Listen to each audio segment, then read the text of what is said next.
Everyone, world history 2-ലെ second മൊഡ്യൂളായിട്ടുള്ള medieval west ഏഷ്യനെ കുറിച്ചിട്ടാണ് നമ്മൾ ഡിസ്കസ് ചെയ്യാൻ വേണ്ടി പോകുന്നത്. അതിലെ ഫസ്റ്റ് ടോപ്പിക് എന്ന് പറയുന്നത് ഇസ്ലാമിനെ കുറിച്ചിട്ടാണ്. എങ്ങനെയാണ് സ്പ്രെഡ് ആയിരിക്കുന്നത്, അതിൻ്റെ പ്രവാചകന്മാരാരൊക്കെയാണ്, അല്ലെങ്കിൽ മദീനയുടെ കേസ്, അതുപോലെ തന്നെ അങ്ങനെ ഒരുപാട് കാര്യങ്ങൾ നമുക്ക് ഈ ഒരു മൊഡ്യൂളിനകത്ത് പഠിക്കാനുണ്ട്. സോ സ്പ്രെഡ് ഓഫ് ഇസ്ലാം എന്ന് പറയുന്നത് Muhammad started a new religion called Islam. അപ്പോൾ മുഹമ്മദാണ് ഈ ഒരു ഇസ്ലാം എന്ന് പറയുന്ന രീതിയിലൊരു പുതിയൊരു മതം സ്റ്റാർട്ട് ചെയ്യുന്നത്. അറബിയിൽ ഇതിന് ദൈവഹിതത്തിന് വഴങ്ങുക എന്നർത്ഥം വരുന്ന ഇസ്ലാം എന്ന രീതിയിലാണ് ഈ ഒരു പുതിയൊരു മതം ആരംഭിക്കുന്നത്. ഇസ്ലാം പിന്തുടരുന്നവരെ മുസ്ലിങ്ങൾ എന്നാണ് വിളിക്കുന്നത്, അതായത് ദൈവഹിതത്തിന് കീഴടങ്ങുന്നവർ, submission to the will of God.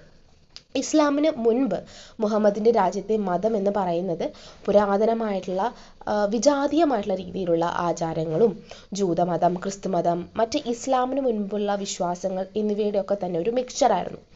ആളുകൾ പല ദൈവങ്ങളെയും വിഗ്രഹങ്ങളെയും ആരാധിച്ചിട്ടുണ്ടായിരുന്നു. മക്കയിൽ കബയിൽ ഒരു കല്ല് ആരാധിക്കപ്പെട്ടിട്ടുണ്ടായിരുന്നു. വ്യത്യസ്ത ഗോത്രങ്ങൾക്ക് അവരുടേതായിട്ടുള്ള ദൈവങ്ങളും ആ ഒരു സമയത്ത് ഉണ്ടായിരുന്നു.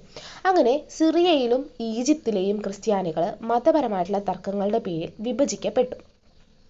തൻ്റെ വ്യാപാര യാത്രയിൽ മുഹമ്മദ് യഹൂദരെയും ക്രിസ്ത്യാനികളെയും കണ്ടുമുട്ടുകയും അവരുടെ വിശ്വാസങ്ങളെക്കുറിച്ച് പഠിക്കുകയും ദൈവത്തെക്കുറിച്ച് ആഴത്തിൽ ചിന്തിക്കാൻ പ്രേരിപ്പിക്കുകയും ചെയ്തു. ആരെ? മുഹമ്മദിനെ.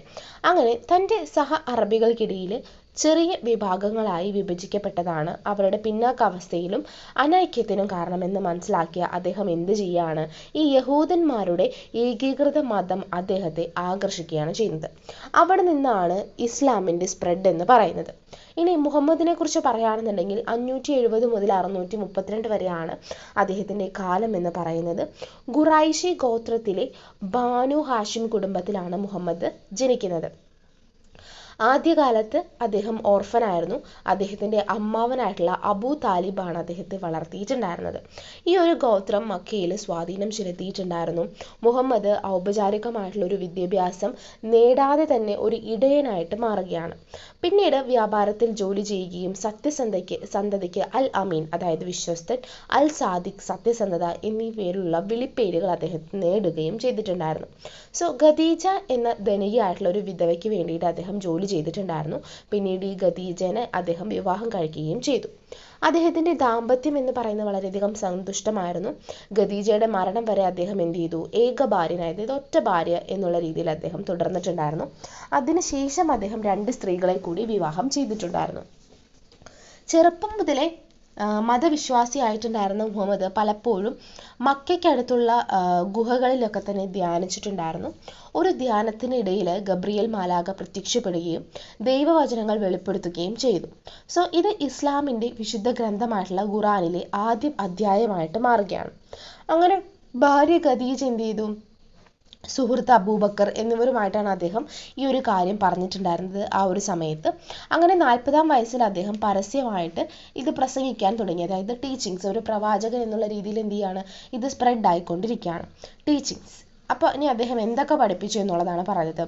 മോശെ, ക്രിസ്തു, തന്നെ പ്രധാന പ്രവാചകൻ തുടങ്ങി നിരവധി പ്രവാചകന്മാരുമായിട്ട് മുഹമ്മദ് ഏകദൈവത്തെക്കുറിച്ച് പ്രസംഗിച്ചിട്ടുണ്ടായിരുന്നു. ഏകദൈവ വിശ്വാസത്തിൽ ഊന്നൽ നൽകിയിട്ടുണ്ടായിരുന്ന അദ്ദേഹം അള്ളാഹുവിനെയാണ് സർവജ്ഞനും ശക്തനുമായിട്ട് അദ്ദേഹം പറഞ്ഞിട്ടുണ്ടായിരുന്നത്. മറ്റേതെങ്കിലും ദൈവത്തെ ആരാധിക്കുന്നത് നിഷിദ്ധമായിരുന്നു. അങ്ങനെ ആരാധിക്കാൻ പാടില്ല എന്നുണ്ട്. വിഗ്രഹാരാധന തെറ്റായിട്ട് കണക്കാക്കപ്പെട്ടു. ദൈവം മനുഷ്യജീവനെ മുൻകൂട്ടി നിശ്ചയിച്ചിട്ടുണ്ട് എന്നുണ്ടെങ്കിലും അത് അനുസരിക്കപ്പെടണം എന്നും അദ്ദേഹം എല്ലാവരെയും പഠിപ്പിച്ചു.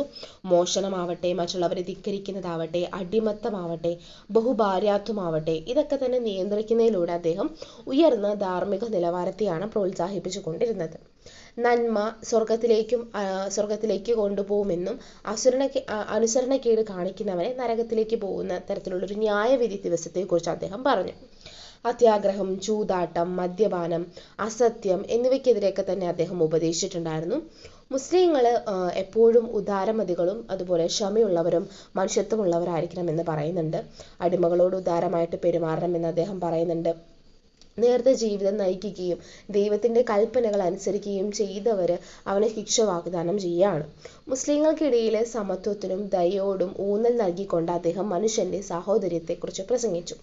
മുസ്ലിങ്ങൾ ദിവസം 5 നേരം നമസ്കരിക്കണമെന്നും ദരിദ്രർക്ക് ഭക്ഷണം നൽകണമെന്നും റമദാനിൽ നോമ്പ് അനുഷ്ഠിക്കണമെന്നും ഒരു തവണയെങ്കിലും മക്കയിലേക്ക് തീർത്ഥാടനം പോകണമെന്നും അദ്ദേഹം ഇതിലൂടെ പറഞ്ഞിട്ടുണ്ട്. മുഹമ്മദിന്റെ അനുയായികൾ അദ്ദേഹത്തിന്റെ ഇത്തരത്തിലുള്ള ടീച്ചിങ്സ് ഒക്കെ തന്നെ ഖുറാനിൽ എഴുതി വെച്ചിട്ടുണ്ട്. അത് അറബിയിലാണ് എഴുതിയിരിക്കുന്നത്.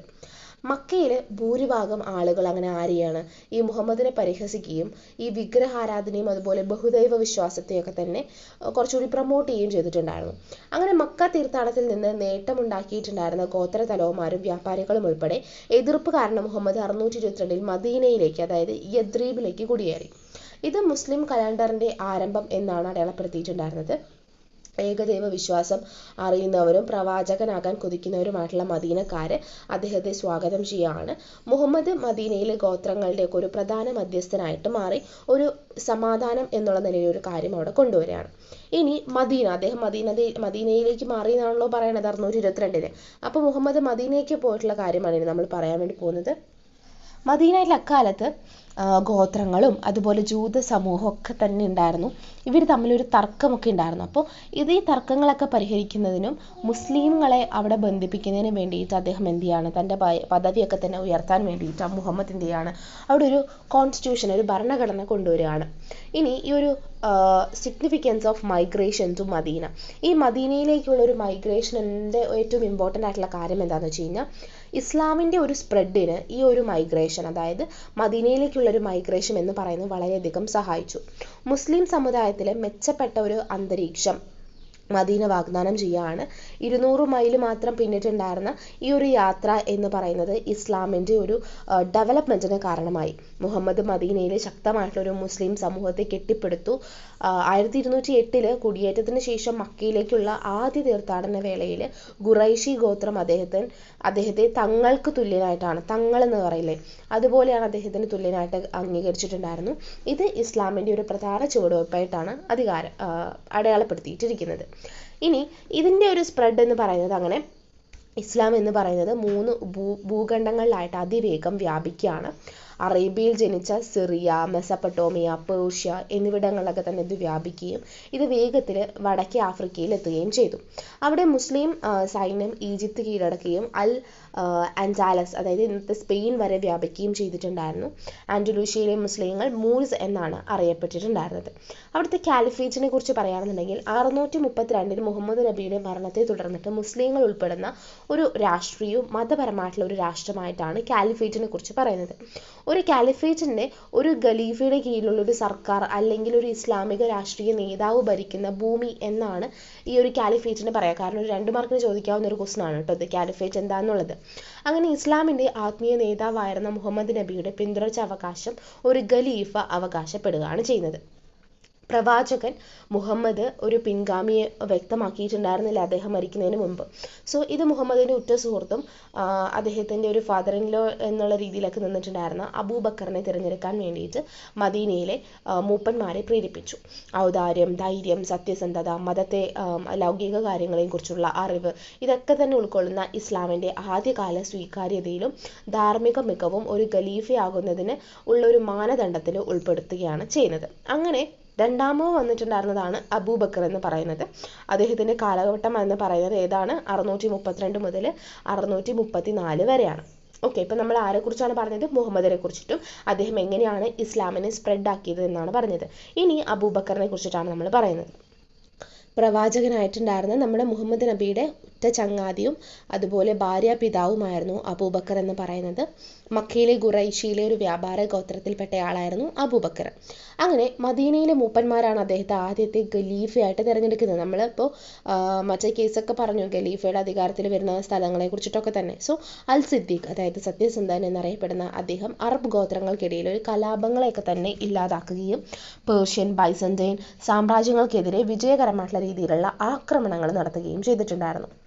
ഇനി അദ്ദേഹത്തിൻ്റെ അച്ചീവ്മെൻറ്റ്സ് എന്താണെന്ന് വെച്ച് കഴിഞ്ഞാൽ ഖുർആൻ ആദ്യത്തെ ലിഖിത സമാഹാരം നടന്നത് അദ്ദേഹത്തിൻ്റെ ഭരണത്തിൻ്റെ കീഴിലാണ്. അതുപോലെ അബൂബക്കറിന് കൂട്ടാളികളുടെ അനൗപചാരിക ഉപദേശക സമിതി ഉണ്ടായിരുന്നു. ആർക്കും മേൽക്കൈ ഉണ്ടായിരുന്നില്ല അവിടെ. അതുപോലെ വിപുലമായിട്ടുള്ള സെക്രട്ടേറിയറ്റോ വകുപ്പുകളോ ഇല്ലാതെയൊക്കെ തന്നെ മദീനയിലെ പള്ളിയിലൊരു സർക്കാർ ബിസിനസ് നടന്നിട്ടുണ്ടായിരുന്നു. അദ്ദേഹം ലളിതമായിട്ടാണ് ജീവിച്ചത്. എല്ലാവർക്കും അദ്ദേഹത്തിന് ആക്സസ് ഉണ്ടായിരുന്നു. എല്ലാ ആഴ്ചയിലും വെള്ളിയാഴ്ച പ്രാർത്ഥനാ സമയത്ത് പരാതികൾ അദ്ദേഹം പരിഹരിച്ചിട്ടുണ്ടായിരുന്നു. അദ്ദേഹം സർക്കാർ പ്രവർത്തനങ്ങൾ കൂട്ടാളികൾക്ക് നൽകുകയും ഉദാഹരണത്തിന് ഉമർ ജുഡീഷ്യൽ അഡ്മിനിസ്ട്രേഷൻ കൈകാര്യം ചെയ്യുകയൊക്കെ ചെയ്തിട്ടുണ്ടായിരുന്നു. അപ്പോൾ ഉമറാണ് എന്ത് ചെയ്തത്, ജുഡീഷ്യൽ അഡ്മിനിസ്ട്രേഷൻ കൈകാര്യം ചെയ്തിട്ടുണ്ടായിരുന്നത്. അതിനുശേഷമാണ് ഉമർ അധികാരത്തിലേക്ക് വരുന്നത്. സോ നമ്മളിപ്പോൾ ആദ്യം ആരെക്കുറിച്ച് പറഞ്ഞു, മുഹമ്മദിനെ കുറിച്ച് പറഞ്ഞു, അബൂബക്കറിനെ കുറിച്ച് പറഞ്ഞു. ഇനി നമ്മൾ ഡിസ്കസ് ചെയ്യുന്നു ഹു ഈസ് ഉമർ എന്നുള്ളതാണ്. അദ്ദേഹത്തിൻ്റെ കാലഘട്ടം 634 മുതൽ 644 വരെയുള്ള കാലഘട്ടമാണ്. തുടക്ക സമയത്തൊക്കെ തന്നെ മുഹമ്മദിൻ്റെ എതിരാളിയായിരുന്ന ഉമർ ഇസ്ലാം മതം സ്വീകരിക്കുകയും അദ്ദേഹത്തിൻ്റെ അടുത്ത അനുയായിയായിട്ട് മാറുകയൊക്കെ ചെയ്തു. അബൂബക്കറിൻ്റെ ആദ്യത്തെ ഖലീഫയാക്കുന്നതിൽ അദ്ദേഹം പ്രധാന പങ്ക് വഹിച്ചിട്ടുണ്ടായിരുന്നു. രണ്ടാമത്തെ ഖലീഫ എന്ന നിലയിൽ ഉമർ ഇസ്ലാമിക രാഷ്ട്രത്തെ ഒരു ലോകശക്തിയായിട്ട് മാറ്റുകയും തൻ്റെ ആധിപത്യം എന്ന് പറയുന്നത് വളരെയധികം വർദ്ധിപ്പിക്കുകയും ചെയ്തു. അദ്ദേഹത്തിൻ്റെ നേട്ടങ്ങളിലേക്ക് കടക്കുകയാണെന്നുണ്ടെങ്കിൽ അറേബ്യൻ ഉപദ്വീപിൽ നിന്ന് സാമ്രാജ്യം എന്ന് പറയുന്നത് കുറേ കൂടി വിപുലീകരിച്ചു. യോഗ്യതയുള്ള കമാൻഡർമാരെയും ഗവർണർമാരെയും നിയമിക്കുക, നീതി, ഈ കാര്യക്ഷമമായിട്ടുള്ള രീതിയിലുള്ള ഭരണം, ഇതൊക്കെ തന്നെ ഉറപ്പാക്കുകയും ചെയ്തു. സിറിയ, ഇറാഖ്, ഈജിപ്ത് എന്നിവിടങ്ങളിലൊക്കെ തന്നെ വിജയത്തിന് മേൽനോട്ടം വഹിച്ചു. കീഴടക്കിയ പ്രദേശങ്ങളിലെ ജനങ്ങളോട് വളരെയധികം സ്നേഹത്തോടുള്ള ഒരു മനോഭാവം അദ്ദേഹം ഉപയോഗിച്ചിട്ടുണ്ടായിരുന്നു. മതസ്വാതന്ത്ര്യം അനുഭവിച്ചിട്ടുണ്ടായിരുന്നു. മുസ്ലിങ്ങളല്ലാത്തവർക്ക് ജിസിയ എന്ന് പറയുന്ന ഒരു നികുതി അദ്ദേഹം ഏർപ്പെടുത്തി. ഹിജ്റ അടിസ്ഥാനമാക്കിയിട്ടുള്ള ഇസ്ലാമിക കലണ്ടർ അദ്ദേഹം അവതരിപ്പിച്ചിട്ടുണ്ട്. ഒരു സ്ഥിരം സ്റ്റേറ്റ് ട്രഷറി എന്ന് പറയുന്നത് അദ്ദേഹം സ്ഥാപിച്ചു. അതിനെ ബെയ്ത് അൽ മാൽ എന്നുള്ളതാണ് പറയുന്നത്. പിന്നെ ദിവാൻ എന്ന് പറയുന്ന ഒരു വകുപ്പ് വഴി സൈനികർക്ക് പെൻഷൻ സമ്പ്രദായം അദ്ദേഹം ഉറപ്പാക്കിയിട്ടുണ്ടായിരുന്നു. അഴിമതിക്കാരായിട്ടുള്ള ഉദ്യോഗസ്ഥർക്ക് പ്രത്യേക കോടതികൾ സ്ഥാപിക്കുകയും ധാർമ്മികതയുടെയും നീതിയുടെയും ഒക്കെ തന്നെ ഉയർന്ന തരത്തിലുള്ളൊരു നിലവാരം അദ്ദേഹം കൊണ്ടുവരികയും ചെയ്തു. ഇനി ഡെത്തിലേക്കാണ് വരുന്നത്. ഇനി ഉമർ എങ്ങനെയാണ് മരിച്ചു എന്നതിനുള്ള രീതിയിലേക്കാണ് പറയുന്നത്. അപ്പോൾ ഉമർ ഒരു പേർഷ്യൻ അടിമയാണ് അദ്ദേഹത്തിന് കൊലപ്പെടുത്തിയിട്ടുണ്ടായിരുന്നത്. തൻ്റെ മരണത്തിന് മുൻപ് തൻ്റെ പിൻഗാമിയായി തിരഞ്ഞെടുക്കാൻ വേണ്ടി അദ്ദേഹം ഒരു കമ്മിറ്റീനെ കൊണ്ടുവന്നിട്ടുണ്ടായിരുന്നു. ഒരു ബന്ധുവിനെയും നാമനിർദ്ദേശം ചെയ്യാതെ ന്യായമായിട്ടുള്ള രീതിയിൽ ഒരു പ്രക്രിയ ഉറപ്പിലാക്കി. അതായിരുന്നു അദ്ദേഹത്തിൻ്റെ ഡെത്ത് എന്ന് പറയുന്നത്. ഇനി നമ്മൾ പറയാൻ വേണ്ടി പോകുന്നത് ഉസ്മാനെ കുറിച്ചിട്ടാണ്. 644 മുതൽ 656 വരെയാണ് അദ്ദേഹത്തിൻ്റെ കാലഘട്ടം എന്ന് പറയുന്നത്. സമ്പന്നരായിട്ടുണ്ടായിരുന്ന ഉമയ്യദ് വംശത്തിൽ നിന്നുള്ള നമ്മുടെ ഉസ്മാനെ മൂന്നാമത്തെ ഖലീഫയായിട്ടാണ് തിരഞ്ഞെടുത്തിട്ടുണ്ടായിരുന്നത്. അദ്ദേഹം ഖുറാൻ്റെ അതുപോലെ ഒരു ഒഫീഷ്യൽ ആയിട്ടുള്ള ഒരു പതിപ്പ് സമാഹരിക്കുകയും ഉമർ എന്ന് ആരംഭിച്ചിട്ടുണ്ടായിരുന്ന വിജയങ്ങൾ തുടരുകയും ചെയ്തു. പിന്നെ അദ്ദേഹത്തിൻ്റെ നേട്ടത്തിൽ നമുക്ക് പറയാനുള്ളത് മെർവ്, തുർക്കി, അലക്സാൻഡ്രിയ, അർമീനിയ, സൈപ്രസ് തുടങ്ങിയിട്ടുള്ള സ്ഥലങ്ങൾ അദ്ദേഹം കീഴടക്കിയിട്ടുണ്ടായിരുന്നു. ലാൻഡ് ഫൈഫുകൾ അവതരിപ്പിക്കുകയും അധികാരം കേന്ദ്രീകരിക്കാൻ ശ്രമിക്കുകയും അദ്ദേഹം ചെയ്തിട്ടുണ്ട്. സ്വന്തം ജനത്തിൻ്റെ പക്ഷം ചേർന്ന് നിൽക്കുക, അതായത് സ്വജന പക്ഷപാതം നടത്തിയതിനും ബന്ധുക്കൾക്ക് പോസ്റ്റുകൾ വിതരണം ചെയ്തതിനും ഒക്കെ തന്നെ വിമർശനം നേരിട്ടിട്ടുണ്ടായിരുന്നു ആ ഒരു സമയത്ത്. അതുപോലെ ആഭ്യന്തരമായിട്ടുള്ള വിയോജിപ്പുകളൊക്കെ തന്നെ ഒരുപാട് അദ്ദേഹം കൈകാര്യം ചെയ്യുകയും ആത്യന്തികമായിട്ട് അദ്ദേഹത്തിൻ്റെ ഒരു കൊലപാതകത്തിലേക്ക് ഇത്തരം കാര്യങ്ങളൊക്കെ തന്നെ നയിക്കുകയും ചെയ്തു. അടുത്ത് ഡിസ്കസ് ചെയ്യുന്നത് അലീനെ കുറിച്ചിട്ടാണ്.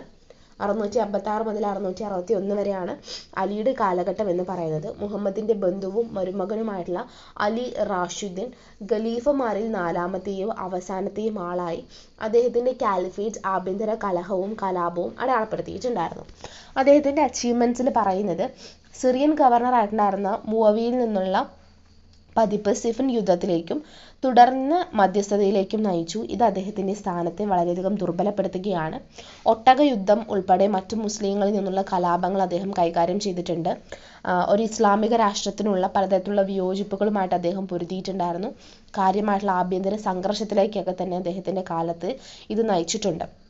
ഹാഷിമൈറ്റ് വംശത്തെ അനുകൂലിക്കുന്നുവെന്നും ഉസ്മാൻ്റെ കൊലപാതകത്തിലെ കുറ്റവാളികളെ ശക്തമായിട്ട് പിന്തുടരുന്നില്ലെന്നും ശത്രുക്കളൊക്കെ തന്നെ ആ സമയത്ത് ആരോപിച്ചിട്ടുണ്ടായിരുന്നു. കുഫയിൽ പ്രാർത്ഥിക്കുന്നതിനിടയിൽ അലിയെ ഒരു ഗാരിജൈറ്റാണ് കൊലപ്പെടുത്തുന്നത്. അദ്ദേഹത്തിൻ്റെ ശവകുടീരം ഷിയ മുസ്ലിങ്ങളെ സംബന്ധിച്ചിടത്തോളം പ്രാധാന്യം അർഹിക്കുന്നുണ്ട്. അലിയുടെ ഭരണം എന്ന് പറയുന്നത് ധാരാളം വെല്ലുവിളികൾ നിറഞ്ഞതായിരുന്നുവെങ്കിലും നീതിയുടെയും തുല്യതയുടെയുമുള്ള അദ്ദേഹത്തിൻ്റെ പ്രതിബദ്ധത ഇസ്ലാമിക ചരിത്രത്തിൽ ശാശ്വതമായിട്ടുള്ള ഒരു ട്രഡീഷൻ തന്നെ കൊണ്ടുവന്നിട്ടുണ്ടായിരുന്നു. സോ ഇതാണ് പലതരത്തിലുള്ള സ്പ്രെഡ് ഓഫ് ഇസ്ലാമിൽ പലതരത്തിലുള്ള പ്രവാചകന്മാർ അല്ലെങ്കിൽ ഖലീഫമാരുടെ കുറിച്ചുള്ള ഡീറ്റെയിൽസ് എന്ന് പറയുന്നത്. ഇനി നമ്മൾ ഡിസ്കസ് ചെയ്യാൻ വേണ്ടി പോകുന്നത് വാട്ട് ഈസ് ഉമയ്യദ് ഡൈനസ്റ്റി എന്നുള്ളതാണ്. മുആവിയാണ് ഈ ഒരു ഉമയ്യദ് ഡൈനസ്റ്റി എന്ന് പറയുന്നത് എസ്റ്റാബ്ലിഷ് ചെയ്തിട്ടുണ്ടായിരുന്നത്. നമ്മുടെ അലിയുടെ അസാസിനേഷന് ശേഷമാണ് ഉമയ്യദ് ഡൈനസ്റ്റി കൊണ്ടുവന്നിട്ടുണ്ടായിരുന്നത്. ഇത് ഒരു ലാസ്റ്റ് ഓഫ് ദ റഷീദൻ കാലിബ്സ് എന്ന് പറയാൻ വേണ്ടി പറ്റും. 661 ഈ ഒരു സമയത്ത് നമ്മുടെ സിറിയയിലെ ഗവർണറായിരുന്നു ഈ മുആവിയ എന്ന് പറയുന്നത്. ഉമയ്യദിൻ്റെ അസസിന് ശേഷം ഇസ്ലാമിക് പവർ എന്ന് പറയുന്നത് കുറച്ചുകൂടി സെൻറ്റേർഡ് ആവുകയും അറേബ്യൻ പെനിൻസുലയിലും ഡമാസ്കസിലും ഇതിനൊരു സ്പ്രെഡ് ഉണ്ടാവുകയും ചെയ്തു. Under the Umayyad Islamic empire എന്ന് പറയുന്നത് കുറച്ചുകൂടി എക്സ്പാൻഡ് ആവുകയും ഒരു ലാർജസ്റ്റ് യൂണിറ്ററി സ്റ്റേറ്റ് എന്ന് പറയുന്നത് ഹിസ്റ്ററിയിലേക്ക് എത്തുകയും ചെയ്തിട്ടുണ്ടായിരുന്നു. ഇത് നമുക്കറിയാം അറ്റ്ലാന്റിക് ഓഷ്യൻ അതുപോലെ റിവർ ആയിട്ടുള്ള ഇൻഡൂസ് ഒക്കെ തന്നെ കവർ ചെയ്തിട്ടുണ്ടായിരുന്ന ഒരു ടെറിട്ടറി ആയിരുന്നു. അക്രോസ് ആഫ്രിക്ക വരെ യൂറോപ്പ് ഏഷ്യ ഒക്കെ തന്നെ ഇതിൽ ഇൻക്ലൂഡഡ് ആയിരുന്നു. അതുപോലെ ഇതിലൊരുപാട് പ്രദേശങ്ങളും ഇസ്ലാമിക് സ്റ്റേറ്റ് ആയിട്ട് മാറിയിട്ടുണ്ടായിരുന്നു. ഇനി മുആവിയയെക്കുറിച്ച് പറയുകയാണെന്നുണ്ടെങ്കിൽ 661 റാഷിദീൻ ഖലീഫമാരിൽ അവസാനത്തെ ആളായിട്ടാണ് അലി കൊല്ലപ്പെട്ടതിനെ തുടർന്ന് മുആവിയ ഉമയ്യദ് രാജവംശത്തിലേക്ക് കൊണ്ടുവരുന്നത്. ഇസ്ലാമിക ശക്തി എന്ന് പറയുന്നത് കുറച്ചുകൂടി അറേബ്യൻ ഉപദ്വീപിൽ നിന്ന് ഡമാസ്കസിലേക്കൊക്കെ മാറി. നമ്മൾ മുമ്പ് പറഞ്ഞ പോലെ തന്നെ ചരിത്രത്തിലെ ഒരു ഏറ്റവും ഏകീകൃത രാജ്യങ്ങളിലൊന്നായിട്ട് ഇത് വികസിക്കുകയാണ്. കോക്കസസ്, ട്രാൻസോക്ലാനിയ, സിന്ധ്, മഗ്രെബ്, ഐബീരിയൻ ദ്വീപുകൾ ഇതൊക്കെ തന്നെ ഇസ്ലാമിക രാഷ്ട്രത്തിൽ ചേർത്തതും ഇതിൽ ഉൾപ്പെടുന്നുണ്ട്. സോ ഇനി അടുത്ത് ഡിസ്കസ് ചെയ്യാൻ വേണ്ടി പോകുന്നത് യാസിദിനെ കുറിച്ചിട്ടാണ്. യാസിദ് 1 എന്ന് പറയുന്നത്. അപ്പോൾ മുആവിയയുടെ മകൻ യാസിദ് എന്ന് പറയുന്നത് അദ്ദേഹത്തിൻ്റെ പിൻഗാമി എന്നുള്ള രീതിയിലാണ് വന്നിട്ടുണ്ടായിരുന്നത്. അങ്ങനെ രണ്ടാമത്തെ ഉമയ്യദ് ഖലീഫയായിട്ട് യാസിദ് മാറുകയാണ്. ഖലീഫന്മാരെ തിരഞ്ഞെടുക്കുന്ന പാരമ്പര്യത്തെ ലംഘിച്ചുകൊണ്ട് അദ്ദേഹത്തിൻ്റെ നാമനിർദ്ദേശമായിരുന്നു. അദ്ദേഹത്തെ ഒരാൾ നാമനിർദ്ദേശപ്പെടുകയാണ് ചെയ്തിട്ടുണ്ടായിരുന്നത്. അതുകൊണ്ട് തന്നെ അദ്ദേഹത്തിൻ്റെ ഇതൊരു കാര്യം എന്ന് പറയുന്നത് വളരെ വിവാദമായിരുന്നു. അദ്ദേഹത്തിൻ്റെ ഭരണം എന്ന് പറയുന്നത് കാര്യമായിട്ടുള്ള രീതിയിൽ എതിർപ്പുകൾ നേരിട്ടിട്ടുണ്ടായിരുന്നു. പ്രത്യേകിച്ചും അലിയുടെ മകൻ ഹുസൈനിൽ നിന്നിട്ടാണ് 680 കർബാലയിൽ ഒരു യുദ്ധത്തിലേക്ക് നയിക്കുകയും ഹുസൈൻ്റെ പരാജയവും രക്തസാക്ഷിത്വവും ഷിയ ഇസ്ലാമിൻ്റെ ഒരു പ്രധാന സംഭവമായിട്ട് മാറുകയും അക്കാലത്ത് ചെയ്തിട്ടുണ്ടായിരുന്നു. സോ ഇതൊരു ദുഃഖാചരണ ദിനമായിട്ട് അനുസരിക്കപ്പെട്ടിട്ടുണ്ടായിരുന്നു. ഈ കർബാല യുദ്ധം എന്ന് പറയുന്നത് ബാറ്റിൽ ഓഫ് സിഫിൻ എന്ന് പറയുന്നത് 657 നടന്നിട്ടുണ്ടായിരുന്നു. ബാറ്റിൽ ഓഫ് സിഫിൻ എന്ന് പറയുന്നത്. അതുപോലെ പലതരത്തിലുള്ള കർബാല യുദ്ധം എന്ന് പറയുന്നത് ഹുസൈൻ്റെ സൈന്യം യാസിദിൻ്റെ സൈന്യത്താൽ പരാജയപ്പെടുകയും ഹുസൈൻ്റെ മരണം സുന്നി ഷിയ തരത്തിലുള്ള ഒരു വിഭജനത്തിന് കാരണമാവുകയും ചെയ്തു. യസീദിനെ പലപ്പോഴും ഒരു സ്വേച്ഛാധിപതിയായിട്ടാണ് കണ്ടിട്ടുണ്ടായിരുന്നത് നമ്മുടെ യാസിദിനെ. അങ്ങനെ പലതരത്തിലുള്ള വെല്ലുവിളികളും ഭരണനിർവഹണവും ഒക്കെ തന്നെ അവിടെ ഉണ്ടായിരുന്നു. മക്കയിൽ അബ്ദുള്ള ബിൻ സുബൈറിൻ്റെ നേതൃത്വത്തിലെ കലാപം ഉൾപ്പെടെയുള്ള പലതരത്തിലുള്ള പ്രശ്നങ്ങൾ യാസിദ് നേരിട്ടിട്ടുണ്ടായിരുന്നു. 683 മക്കയിൽ വെച്ചിട്ടുള്ള ഒരു ഉപരോധത്തിനിടയിലാണ് അദ്ദേഹത്തിൻ്റെ പെട്ടെന്നുള്ള മരണം എന്ന് പറയുന്നത്. ആ ഒരു ഉമയ്യദ് രാജവംശത്തെ തന്നെ അപകടകരമായിട്ടുള്ള രീതിയിലുള്ളൊരു അവസ്ഥയിലേക്ക് കൊണ്ടുപോവുകയാണ് ചെയ്തിട്ടുണ്ടായിരുന്നത്. മുആവിയ സെക്കൻഡ് ആണ് അടുത്ത പിൻഗാമിയായിട്ട് വന്നത്.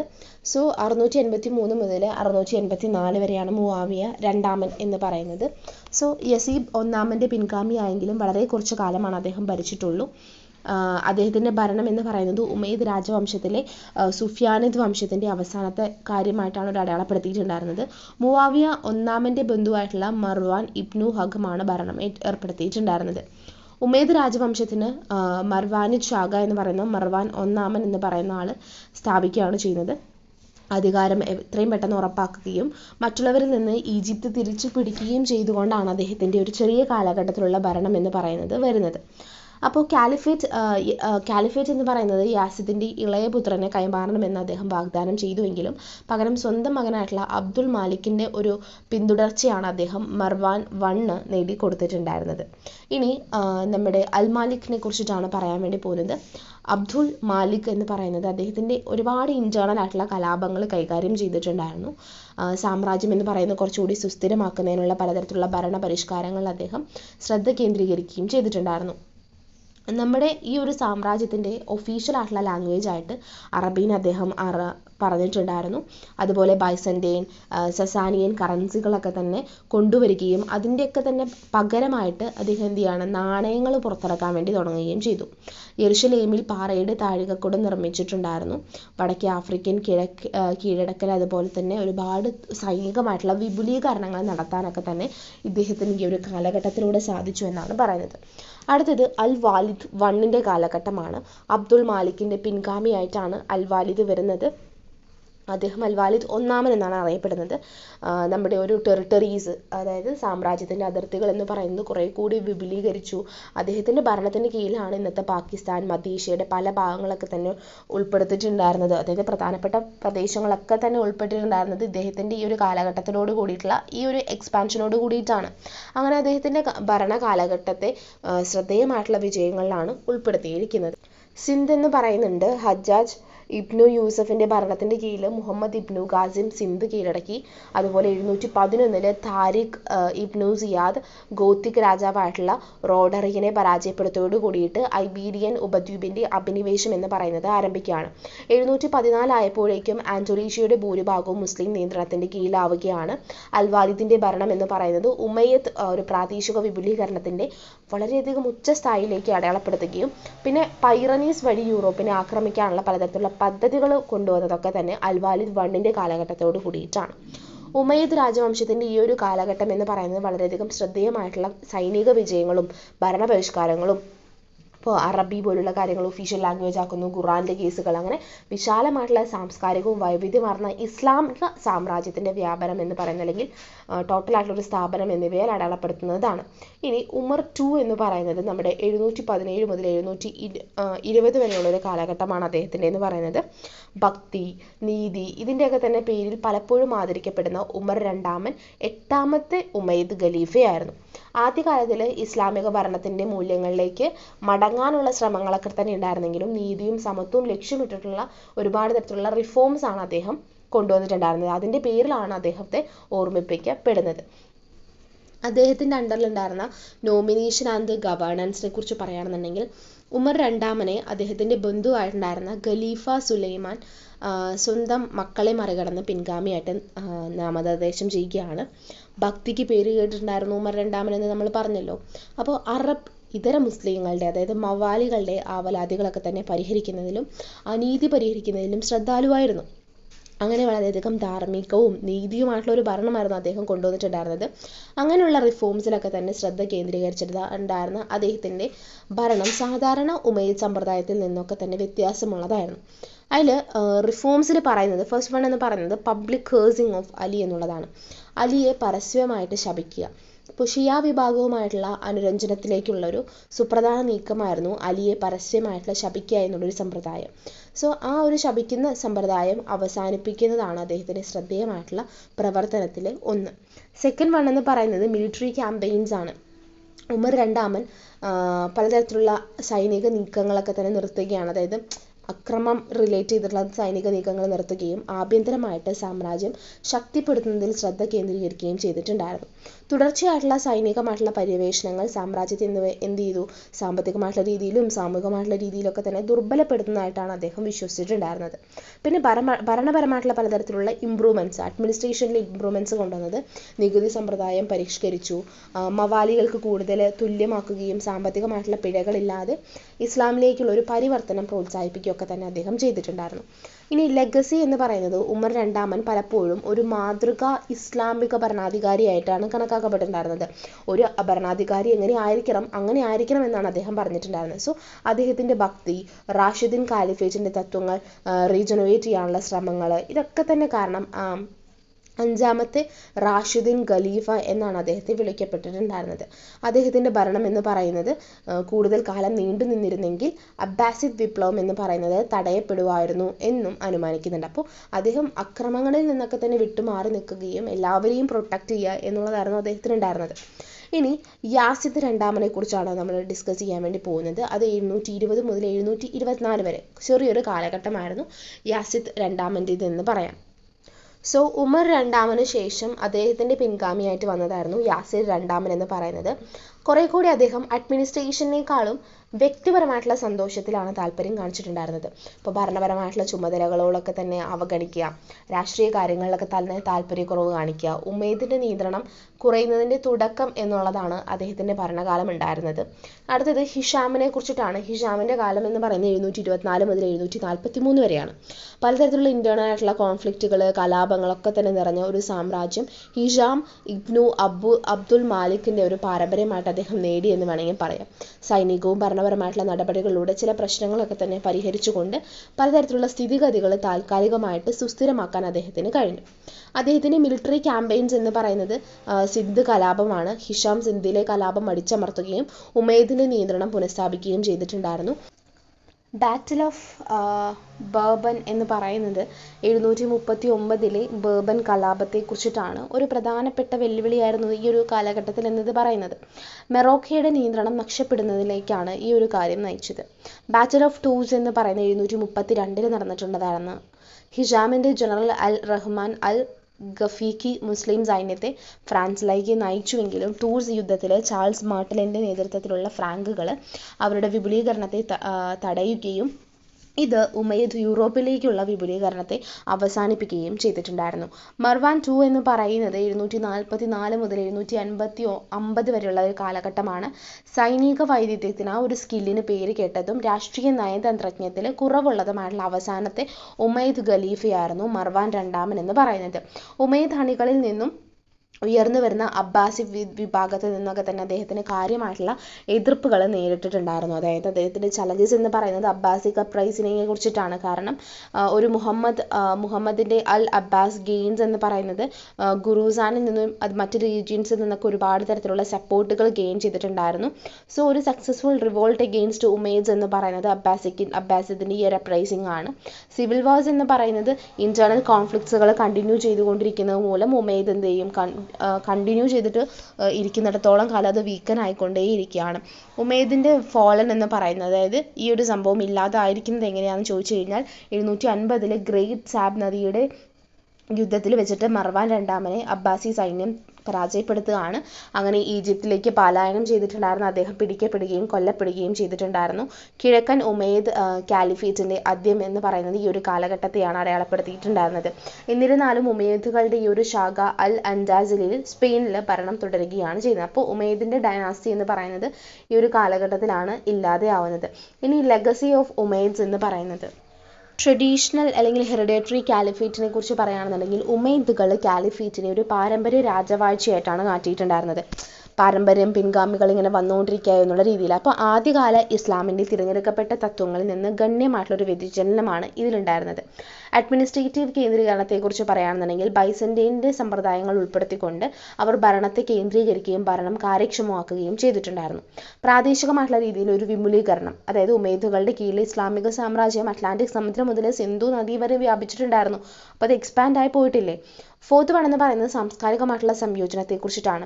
പേർഷ്യൻ ആവട്ടെ, ബൈസന്റൈൻ ഘടകങ്ങളാവട്ടെ, അങ്ങനെ ഒരുപാട് തരത്തിലുള്ള കൾച്ചറലും അതുപോലെ കലാപരമായിട്ടുള്ള സ്വാധീനം എന്ന് പറയുന്നത് മിക്സഡ് ആവാൻ വേണ്ടിയിട്ട് ഈ ഒരു ഉമൈദ് കാലഘട്ടം സാക്ഷ്യം വഹിച്ചിട്ടുണ്ട്. ഇത് ഇസ്ലാമിക കലയിനെയും വാസ്തുവിദ്യയും ഒക്കെ തന്നെ രൂപപ്പെടുത്തി. വാസ്തുവിദ്യ കണ്ടുപിടുത്തങ്ങൾ എന്ന് വെച്ച് കഴിഞ്ഞാൽ ഇസ്ലാമിക വാസ്തുവിദ്യയിൽ മാനദണ്ഡമായിട്ടുള്ള താഴികക്കുടങ്ങൾ, മിന്നാരങ്ങൾ എന്നൊക്കെ പറയും ഇതിനെ. അപ്പോൾ സവിശേഷമായ തരത്തിലുള്ള ഒരുപാട് കാര്യങ്ങൾ അവർ ഈ ഒരു കാലഘട്ടത്തിൽ കൊണ്ടുവന്നിട്ടുണ്ടായിരുന്നു. ഗ്രേറ്റ് മോസ്ക്, ഇതൊക്കെ തന്നെ പ്രധാന നിർമ്മാണങ്ങളായിരുന്നു ഈ ഒരു കാലഘട്ടത്തിൽ എന്ന് പറയാൻ വേണ്ടി പറ്റും. ഈ അബ്ബാസിഡ്സിനെ കുറിച്ചിട്ടാണ് പറയാൻ വേണ്ടി പോകുന്നത്. അത് അബ്ബാസിഡ് എങ്ങനെയാണ് ഉമൈദുകളുടെയൊക്കെ തന്നെ ഇല്ലായ്മയോട് കൂടിയിട്ട് അവർ പവറിലേക്ക് എത്തിച്ചേരുന്നത്, അതിനെക്കുറിച്ചിട്ടാണ്. അബ്ബാസിദ് എന്ന് പറയുന്നത് 750 മുതൽ 1258 വരെയുള്ളൊരു കാലഘട്ടത്തിലാണ് നിൽക്കുന്നത്. സോ റൈസ് ടു പവർ എന്ന് പറയുന്ന ഒരു കാര്യമുണ്ട് അല്ലേ, അതായത് ഇവർ എങ്ങനെയാണ് ഈ പവറിലേക്ക് എത്തിയത്. സോ ഈ ഒരു ഉമൈദ്സിൻ്റെ, അതായത് പ്രത്യേകിച്ച് അറബ് ഇതര മുസ്ലിങ്ങളുടെയും ഷിയകളുടെയും ഒക്കെ തന്നെ ഇടയിൽ ജനപ്രീതി നഷ്ടപ്പെടുത്തിയ ഒരു സമയമുണ്ടായിരുന്നു. അതാണ് അബ്ബാസികൾ മുതലെടുത്തിട്ടുണ്ടായിരുന്നത്. അങ്ങനെ അബു മുസ്ലിമിൻ്റെ നേതൃത്വത്തിൽ അബ്ബാസികൾ 750 ഗ്രേറ്റ് സാബ് നദീ യുദ്ധത്തിൽ ഉമൈദ്സിനെ പരാജയപ്പെടുത്തിയിട്ട് ഒരു പുതിയ കാലിഫേറ്റ് സ്ഥാപിച്ചു. കാലിഫേറ്റ് എന്താണെന്ന് നിങ്ങൾക്ക് അറിയാമല്ലോ, നമ്മൾ ഡിസ്കസ് ചെയ്തു. സോ അങ്ങനെയാണ് ഈ നമ്മൾ പറഞ്ഞ അബ്ബാസിഡ്സ് എന്ന് പറയുന്നത് പവറിലേക്ക് വരുന്നത്. അസ് സഫ എന്ന് പറയുന്ന ആദ്യത്തെ അബ്ബാസി ഖലീഫയെ കുറിച്ചിട്ടാണ് നമ്മൾ പറയുന്നത്. കുഫയിൽ പുതിയൊരു തലസ്ഥാനം അദ്ദേഹം സ്ഥാപിക്കുകയാണ് ചെയ്യുന്നത്.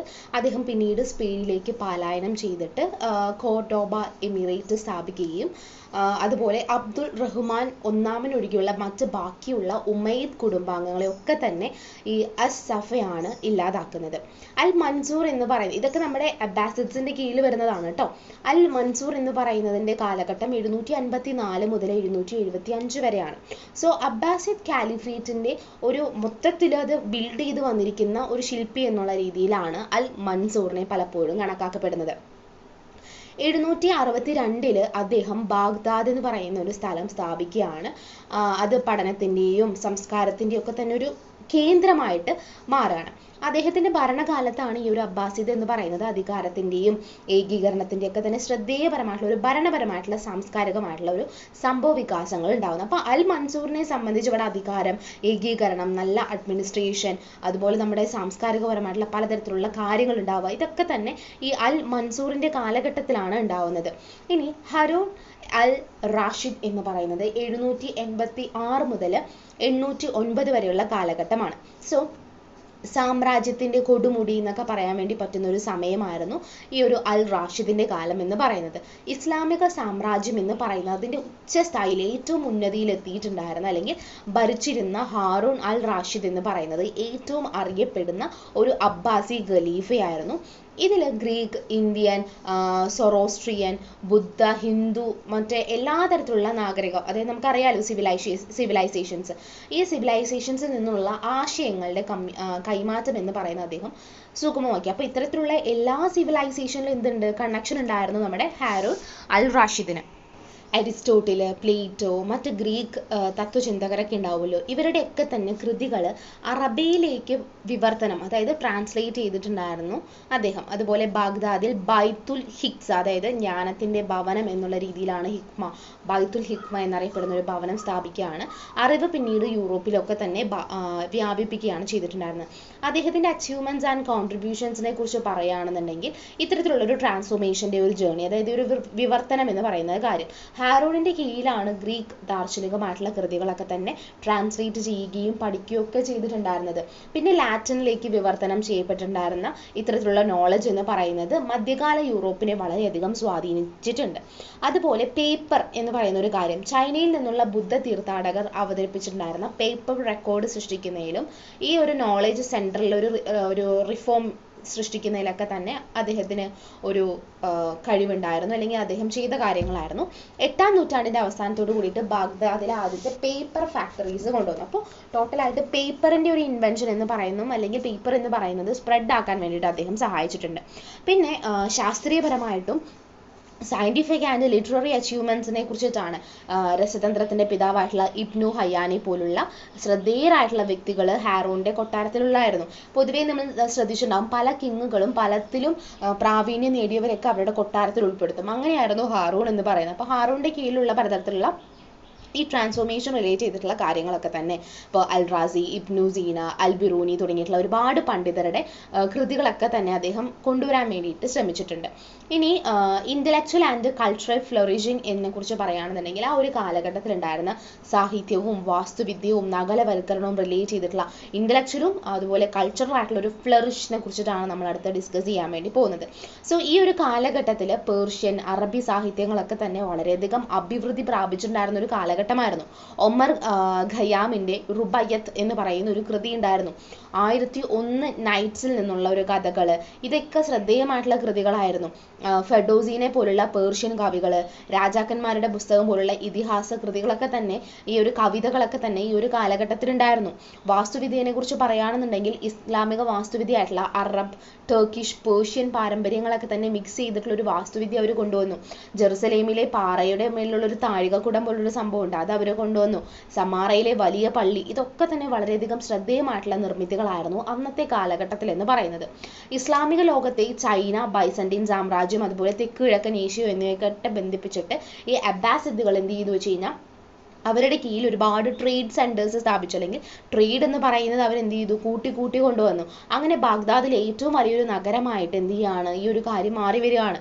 മറ്റ് പ്രധാന കേന്ദ്രങ്ങളായിട്ടുള്ള ബസ്ര, ഡമാസ്കസ് തുടങ്ങിയിട്ടുള്ള ഒരുപാട് സെൻറ്റേഴ്സ് എന്ത് ചെയ്യാണ്, അഭിവൃദ്ധി പ്രാപിക്കുകയാണ്. അപ്പോൾ ഇൻ്റലക്ച്വലും കൾച്ചറലും ആയിട്ടുള്ള ഒരു ഫ്ലറിഷ് എന്ന് പറയുന്ന ഒരു കാര്യം ഈ ഒരു കാലഘട്ടത്തിൽ, അബ്ബാസിഡ്സിൻ്റെ കാലഘട്ടത്തിൽ ഒരുപാടായിരുന്നു എന്നാണ് പറയുന്നത്. സോഷ്യൽ ആൻഡ് ഇക്കണോമിക് ആസ്പെക്ട്സുകൾ ഉണ്ട്. അതായത് വിപുലമായിട്ടുള്ള രീതിയിലുള്ളൊരു വ്യാപാര ശൃംഖല എന്ന് പറയുന്നത് ഇവർക്കുണ്ടായിരുന്നു. ചൈനയിൽ നിന്ന് സിൽക്ക്, ഇന്ത്യയിൽ നിന്ന് സുഗന്ധവ്യഞ്ജനങ്ങൾ, ആഫ്രിക്കയിൽ നിന്ന് സ്വർണം, അങ്ങനെ ഒരുപാട് ചരക്കുകൾ ഇവർ കൊണ്ടുവന്നു. അപ്പോൾ ഇവരുടെ ട്രേഡ് എന്ന് പറയുന്നത് വളരെയധികം ഹൈ ലെവലിൽ നിൽക്കുന്ന ഒരു സംഭവമായിരുന്നു. പിന്നെ ബാങ്കിങ്, ക്രെഡിറ്റ് ലെറ്റേഴ്സ്, ഇതൊക്കെ തന്നെ ഉപയോഗിച്ചിട്ട് പലതരത്തിലുള്ള ട്രാൻസാക്ഷൻസ് ഒക്കെ തന്നെ അവർ സുഗമം ആക്കിയിട്ടുണ്ടായിരുന്നു. പിന്നെ നഗര കേന്ദ്രങ്ങളെ കുറിച്ച് പറയുകയാണെന്നുണ്ടെങ്കിൽ അവരുടെ ഈ ഒരു എംപയർ എന്ന് പറയുന്നത് വളരെ നഗരവൽക്കരിക്കപ്പെട്ടിട്ടുണ്ടായിരുന്നു. സമ്പന്നർക്ക് വേണ്ടിയിട്ട് വലിയ കൊട്ടാരങ്ങൾ, ബഹുനില കെട്ടിടങ്ങൾ ഉണ്ടായിരുന്നു. അതേസമയം ദരിദ്രരായിട്ടുള്ള ആളുകൾ ലളിതമായിട്ടുള്ള കളിമൺ വീടുകളിലൊക്കെ തന്നെ താമസിച്ചിട്ടുണ്ടായിരുന്നു. പിന്നെ സ്ലേവറി, അടിമത്തം എന്ന് പറയുന്ന ഒരു കാര്യം വ്യാപകമായിരുന്നു. നമുക്കറിയാം ഈ ഒരു കാലഘട്ടത്തിൽ അടിമത്തം, സ്ലേവ്സ് എന്ന് പറയുന്ന ഒരു വളരെയധികം കൂടുതൽ നിന്നിട്ടുണ്ടായിരുന്ന ഒരു കാലഘട്ടമായിരുന്നു. സബ്സഹാറൻ ആഫ്രിക്കയിൽ നിന്നും ഇസ്ലാം ഇതര ജനസംഖ്യയിൽ നിന്നൊക്കെ തന്നെ അടിമകളെ കൊണ്ടുവന്നിട്ടുണ്ടായിരുന്നു. ഇവരെ സൈന്യത്തിലും വീട്ടുജോലിക്കാരായിട്ടും ഒക്കെ തന്നെ അവർ നിർത്തിയിട്ടുണ്ടായിരുന്നു. പിന്നെ സ്ത്രീകൾക്ക് പരിമിതമായിട്ടുള്ള അവകാശങ്ങളായിരുന്നു ഉണ്ടായിരുന്നത്. പുരുഷന്മാർ സമൂഹത്തിൽ ആധിപത്യം പുലർത്തിയിട്ടുണ്ടായിരുന്നു. ബഹുഭാര്യത്വം, രണ്ടിൽ കൂടുതൽ ഭാര്യമാരെയൊക്കെ തന്നെ നിലനിർത്താം എന്നുള്ളൊരു സംഭവം അവിടെ ഉണ്ടായിരുന്നു. സ്ത്രീകൾ പലപ്പോഴും വളരെയധികം ഏകാന്തരായിരുന്നു. പിന്നെ ഹാറൂൻ്റെ ഭരണകാലത്താണ് ഹരീംസ് എന്ന് പറയുന്ന ഒരു ആശയമൊക്കെ തന്നെ കൊണ്ടുവന്നിട്ടുണ്ടായിരുന്നത്. ഡിപ്ലോമാറ്റിക് റിലേഷൻസിനെ കുറിച്ച് പറയുകയാണെന്നുണ്ടെങ്കിൽ അന്താരാഷ്ട്രപരമായിട്ടുള്ള ബന്ധങ്ങൾ നമ്മൾ ഓൾറെഡി പറഞ്ഞു. ട്രേഡുമായിട്ട് റിലേറ്റ് ചെയ്തിട്ട് അബ്ബാസിഡ്സിന് പല സ്ഥലങ്ങളുമായിട്ട് വളരെ നല്ല അടുത്ത ബന്ധമുണ്ടായിരുന്നു എന്ന്. അതേപോലെ തന്നെയായിരുന്നു വിശുദ്ധ റോമൻ ചക്രവർത്തിയുമായിട്ട് ഹാറൂൺ എന്ത് ചെയ്തിട്ടുണ്ടായിരുന്നു, ഡിപ്ലോമാറ്റിക് ആയിട്ടുള്ള ഒരു റിലേഷൻ, ഇന്റർനാഷണൽ ആയിട്ടുള്ള ഒരു ബന്ധം സ്ഥാപിച്ചിട്ടുണ്ടായിരുന്നു. ചൈനീസ് ടാങ് രാജവംശവുമായിട്ടും സഖ്യങ്ങൾ രൂപീകരിക്കുകയൊക്കെ ചെയ്തിട്ടുണ്ട്. ഇതൊക്കെ തന്നെ ഈ അബ്ബാസി ഖിലാഫത്തിൻ്റെ ഒരു ഡിപ്ലോമാറ്റിക് ആയിട്ടുള്ള റിലേഷൻസിനെയാണ് സ്ഥാപിക്കുന്നത്. ഇനി അവിടുത്തെ അറബ് സയൻസിനെ കുറിച്ചിട്ടാണ് പറയാൻ വേണ്ടി പോകുന്നത്. 7-ാം നൂറ്റാണ്ടിലാണ് അറേബ്യൻ ഉപദ്വീപിലാണ് ഇസ്ലാമിക നാഗരികത, അവരുടെ ഒരു സിവിലൈസേഷൻ എന്ന് പറയുന്നത് ആരംഭിക്കുന്നത്. ഉമയ്യദ് അതുപോലെ അബ്ബാസിദ് രാജവംശങ്ങളുടെ കീഴിലൊക്കെ അതിവേഗമാണ് ഈ ഒരു കാര്യം വികസിച്ചു വന്നിട്ടുണ്ടായിരുന്നത്. പേർഷ്യൻ സാമ്രാജ്യമാവട്ടെ, സിറിയ, പാലസ്തീൻ ആവട്ടെ, വടക്കേ ആഫ്രിക്ക, സ്പെയിൻ, ഇവിടങ്ങളിലൊക്കെ തന്നെ വളരെ കൾച്ചറൽ ആയിട്ടുള്ള കാര്യങ്ങളും ഹിസ്റ്റോറിക് പരമായിട്ടൊക്കെ നോക്കുകയാണെന്നുണ്ടെങ്കിൽ ഒരു വലിയ തരത്തിലുള്ള ഒരു സാമ്രാജ്യത്തെ ഉൾക്കൊണ്ടിട്ടുണ്ടായിരുന്നു. വൈദ്യശാസ്ത്രം, തത്വചിന്ത, ജ്യോതിശാസ്ത്രം, പിന്നെ മെറ്റാഫിസിക്സ്, ഗണിതശാസ്ത്രം, ആൽക്കെമി തുടങ്ങിയിട്ടുള്ള അല്ലെങ്കിൽ സാഹിത്യം തുടങ്ങിയിട്ടുള്ള മേഖലകളിലൊക്കെ തന്നെ അറിവ് നേടാൻ വേണ്ടിയിട്ട് ഈ ഒരു ഇസ്ലാമിക സാമ്രാജ്യം എന്ന് പറയുന്നത് തുടക്കം മുതൽ അവർ പ്രൊമോട്ട് ചെയ്തിട്ടുണ്ടായിരുന്നു. അവരുടെ പലതരത്തിലുള്ള പ്രധാന സംഭവങ്ങളെക്കുറിച്ചിട്ടും നേട്ടങ്ങളെക്കുറിച്ച് പറയുകയാണെന്നുണ്ടെങ്കിൽ ഹൗസ് ഓഫ് വിസ്ഡം എന്ന് പറയുന്നത്, ജ്ഞാനത്തിൻ്റെ ഭവനം എന്ന് പറയുന്നത്, അബ്ബാസിഡുകളുടെ കീഴിൽ ബാഗ്ദാദിൽ സ്ഥാപിതമായിട്ടുള്ള ഗ്രീക്ക്, സിറിയൻ, ഇന്ത്യൻ, പേർഷ്യൻ തരത്തിലുള്ള ഒരുപാട് നോളജുകളൊക്കെ തന്നെ അവർ സംരക്ഷിപ്പിക്കുകയും അതുപോലെ വികസിപ്പിക്കുകയും ചെയ്തിട്ടുണ്ടായിരുന്നു. അങ്ങനെ ഒരു പഠനത്തിൻ്റെ ഒരു മൊത്തത്തിലൊരു കേന്ദ്രമായിട്ട് ഈ ഒരു കാര്യം മാറുകയാണ്. ആൽക്കിമി എന്ന് പറയുന്നത് നമ്മുടെ രസതന്ത്രത്തിൻ്റെ മുൻഗാമിയായി കണ്ടിട്ടുണ്ടായിരുന്ന ആൽക്കിമിയുടെ ഒരു പ്രധാന മേഖലയായിരുന്നു. ആൽക്കിമിസ്റ്റുകൾ എന്ന് പറയുന്നത് അടിസ്ഥാന ലോഹങ്ങൾ, ഇപ്പോൾ സ്വർണം പോലുള്ള പലതരത്തിലുള്ള ശ്രേഷ്ഠ ലോഹങ്ങളാക്കി മാറ്റാനും അതുപോലെ മൊത്തത്തിൽ ഒരു അറിവുകൾ ശേഖരിക്കാൻ വേണ്ടിയിട്ട് അവർക്ക് പറ്റിയിട്ടുണ്ടായിരുന്നു. മെഡിസിൻ്റെ കാര്യം പറയുകയാണെന്നുണ്ടെങ്കിൽ ആശുപത്രികൾ, മെഡിക്കൽ സ്കൂളുകളൊക്കെ തന്നെ ഈ ഒരു കാലഘട്ടത്തിൽ അഭിവൃദ്ധി പ്രാപിച്ചിട്ടുണ്ട്. പ്രത്യേകിച്ച് ബാഗ്ദാദിലും റേയയിലും ഒക്കെ തന്നെ എല്ലാ പ്രധാന പ്രവിശ്യകൾക്കും മെഡിക്കൽ അറിവ് സംഭാവന നൽകുന്ന ഒരുപാട് പണ്ഡിതരുടെ പഠന കേന്ദ്രങ്ങൾ ഉണ്ടായിരുന്നു. ഇപ്പോൾ നമ്മൾ പറയുന്ന പോലെ വലിയ മെഡിക്കൽ കോളേജ് സെറ്റപ്പ് ഒന്നും അല്ല, എന്നിരുന്നാൽ കൂടി നല്ലൊരു ഫെസിലിറ്റീസ് അവിടെ ഉണ്ടായിരുന്നു എന്നാണ് പറയുന്നത്. ഈ ഒരു കാലഘട്ടത്തിൽ ഉണ്ടായിരുന്ന നോട്ടബിൾ ഫിഗേഴ്സിനെ കുറിച്ചിട്ടാണ് നമ്മൾ അടുത്ത് ഡിസ്കസ് ചെയ്യാൻ വേണ്ടി പോകുന്നത്. അതിൽ ഫസ്റ്റ് വൺ എന്ന് പറയുന്നത് അൽ റാസി ആണ്. ഒരു പേർഷ്യൻ വൈദ്യനും അതുപോലെ ആൽക്കിമിസ്റ്റുമായിട്ടുണ്ടായിരുന്ന അൽ റാസി എന്ന് പറയുന്ന ആൾ നമ്മുടെ മെഡിക്കൽ സയൻസിൽ, വൈദ്യശാസ്ത്രത്തിലും രസതന്ത്രത്തിലുമാണ് ഒരു പ്രമുഖ വ്യക്തിയായിട്ടുണ്ടായിരുന്നത്. പലതരത്തിലുള്ള മെഡിക്കൽ പാരമ്പര്യങ്ങൾ സർവേ ചെയ്യുകയും സ്വന്തം ഉൾക്കാഴ്ചകൾ ഉൾപ്പെടുത്തുകയും ചെയ്തിട്ടുണ്ടായിരുന്നു അദ്ദേഹം കിതാബ് അൽ മൻസൂരി എന്ന് പറയുന്നത് ലാറ്റിൻ ഭാഷയിലേക്ക് വിവർത്തനം ചെയ്തിട്ട് കിതാബ് അൽ ഹവി എന്ന് അദ്ദേഹം എഴുതിയിട്ടുണ്ടായിരുന്നു. വസൂരി, മീസിൽസ് തുടങ്ങിയിട്ടുള്ള എന്നിവയെക്കുറിച്ചിട്ടൊക്കെ തന്നെ അദ്ദേഹത്തിൻ്റെ പ്രബന്ധം എന്ന് പറയുന്നത് വ്യാപകമായിട്ട് സ്വാധീനിക്കുകയും ഒന്നിലധികം ഭാഷകളിലേക്ക് ട്രാൻസ്ലേറ്റ് ചെയ്യപ്പെടുകയും ചെയ്തിട്ടുണ്ടായിരുന്നു അൽ റാസിയുടേത്. ഈ അൽ റാസി രാസവസ്തുക്കളായിട്ടുള്ള ഇപ്പോൾ ലോഹങ്ങൾ, കല്ലുകൾ, ധാതുക്കൾ, വിട്രിയോൾസ്, ലവണങ്ങൾ, ഈ ബോറേറ്റ്സ്, ഇതൊക്കെ തന്നെ പല വിഭാഗങ്ങളായിട്ട് തരംതിരിക്കുകയും അവയുടെ രൂപം എന്താണ്, നിറം എന്താണ്, അതുകൊണ്ടുള്ള ഗുണം എന്താണെന്നൊക്കെ തന്നെ വിവരിക്കുകയും ചെയ്തിട്ടുണ്ട്. കിതാബ് അൽ അസാർ, കിതാബ് സിർ അൽ അസ്റാർ തുടങ്ങിയിട്ടുള്ള കൃതികളിൽ ഇത്തരത്തിലുള്ള പരീക്ഷണത്തിന് ഉപയോഗിക്കുന്ന ഉപകരണങ്ങളെ കുറിച്ചിട്ട്, സാങ്കേതിക വിദ്യകളെ കുറിച്ചിട്ട്, ലാബോറട്ടറി സമ്പ്രദായങ്ങളെ കുറിച്ചിട്ടൊക്കെ തന്നെ അദ്ദേഹം പറഞ്ഞിട്ടുണ്ട്. പലതരത്തിലുള്ള വിപുലമായിട്ടുള്ള രചനകൾ ഉണ്ടായിരുന്നു. ഏകദേശം 200 കൃതികൾ അദ്ദേഹം വൈദ്യശാസ്ത്രം റിലേറ്റ് ചെയ്തിട്ടും ആൽക്കെമിക്കും ഒക്കെ ആയിട്ടുള്ള തരത്തിലുള്ള സംഭാവനകൾ നൽകിയിട്ടുണ്ട്.